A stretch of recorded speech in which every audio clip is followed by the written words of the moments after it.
untuk healing itu kita bisa ya, kita misalnya wisata ke tempat-tempat unik di dalam negeri atau luar negeri, itu healing juga bisa, kita bisa tenang juga, jiwa bisa tenang mungkin ya. Atau ya mungkin kalau yang keagamaannya tinggi ya umroh gitu, itu pasti insya Allah akan tenang. Atau misalnya teman-teman yang punya me time, kemana, ke salon misalnya yang wanita ya, atau ke spa, yang laki-laki mungkin mancing, ataupun juga mungkin ada sport yang lain, atau sport atau utak-atik otomotif, itu kan bagian healing juga ya. Tapi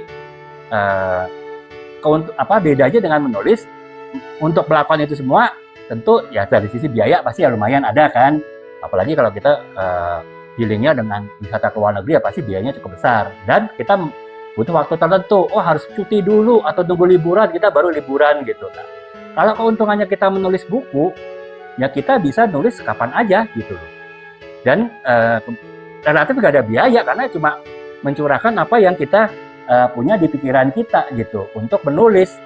Jadi nggak perlu biaya apa-apa ya, paling yang penting kita udah punya, bahkan tidak punya laptop atau komputer pun bisa nulis kok, karena saya sebagian besar buku saya ini total sekitar 20 buku lebih itu saya tulis melalui handphone gitu.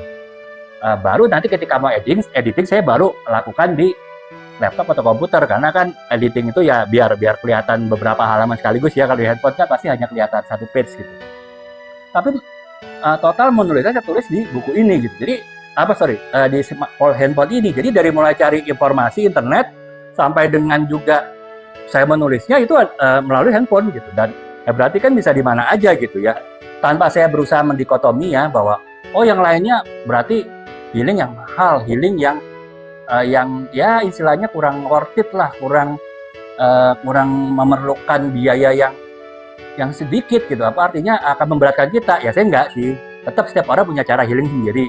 Hanya saya maksud saya menjelaskan di penjelasan ini adalah bahwa menulis itu ternyata ada gunanya loh gitu loh. Karena mungkin sebagian teman-teman melihat, nulis ngapain sih nulis, saya nggak mau jadi penulis kok.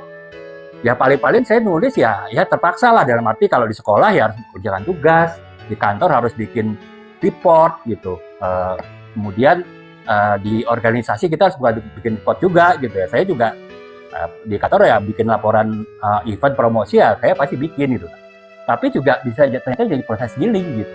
Apapun yang kita tulis, yang penting intinya ya seperti saya bilang tadi, apa kita menulis itu membuat hati kita tenang. Hati tenang misalnya, tadi saya khawatir anak saya di pesantren seperti apa. Nah saya setelah menulis saya bisa tenang, ternyata pesantren seperti ini, tidak semengerikan, bahkan tidak mengerikan ya. Sehingga ya udah saya ya ikhlas aja tinggalkan anak di pesantren, karena saya udah tahu. Jadi sebetulnya proses healing saya dan istri saya untuk tenang meninggalkan anak di pondok, walaupun tujuan utama saya menulis novel ini adalah sebetulnya hadiah ulang tahun anak saya ketika baru masuk pesantren, agar dia juga bersemangat gitu kita kasih sana anak. Itu sih teman-teman. Jadi ternyata ya menulis itu tidak hanya menulis, kita bisa dapat manfaat lain gitu ya.